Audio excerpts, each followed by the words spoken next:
دیگر خبریں بھی بلیٹن کا حصہ بنائیں گے۔ آپ کو بتائیں کہ وزیر اعظم شہباز شریف اور سابق صدر آصف علی زرداری عمران خان پر برس پڑے ہیں۔ وزیر اعظم نے خبردار کیا ہے کہ میجر جنرل فیصل نصیر اور پاک فوج کے خلاف الزامات برداشت نہیں کیے جائیں گے۔ آصف زرداری نے بھی میجر جنرل فیصل نصیر پر الزامات کو پاک فوج پر حملہ قرار دے دیا ہے۔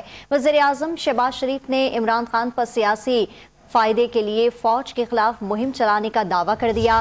واضح کیا ہے کہ سربراہ تحریک انصاف بغیر ثبوت میجر جنرل فیصل نصیر اور خفیہ ایجنسی کے افسران پر الزام لگا رہے ہیں۔ انہوں نے متنبہ کیا ہے کہ عمران خان کو ایسے الزامات لگانے کی اجازت ہرگز نہیں دی جائے گی اور نہ ہی ایسے الزامات کو برداشت کیا جائے گا۔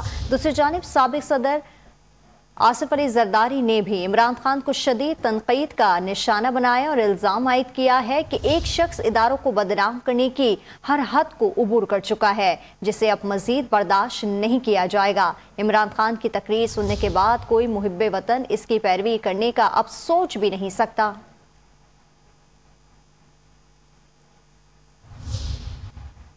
وزیر اعظم شہباز شریف نے عمران خان پر سیاسی فائدے کے لیے فوج کے خلاف مہم چلانے کا دعویٰ کر دیا۔ واضح کیا کہ سربراہ تحریک انصاف بغیر ثبوت میجر جنرل فیصل نصیر اور خفیہ ایجنسی کے افسران پر الزام لگا رہے ہیں۔ انہوں نے متنبہ کیا کہ نہ عمران خان کو ایسے الزامات لگانے کی اجازت دی جائے گی اور نہ کو برداشت کیا جائے گا۔ ادھر سابق صدر مملکت آصف زرداری نے بھی عمران خان کو شدید تنقید کا نشانہ بنایا۔ الزام عائد کیا کہ ایک شخص اداروں کو بدنام کرنے کی ہر حد کو عبور کر چکا ہے، جسے اب مزید برداشت نہیں کیا جائے گا۔ عمران خان کی تقریر سننے کے بعد کوئی محب وطن اس کی پیروی کرنے کا اب سوچ بھی نہیں سکتا۔ انہوں نے میجر جنرل فیصل نصیر اور دیگر افسران پر الزامات کو فوج پر حملہ قرار دیا۔ ڈان نیوز سے گفتگو کرتے ہوئے وزیر اطلاعات سندھ شرجیل میمن نے عمران خان پر انتشار کی سیاست کرنے کا الزام عائد کیا۔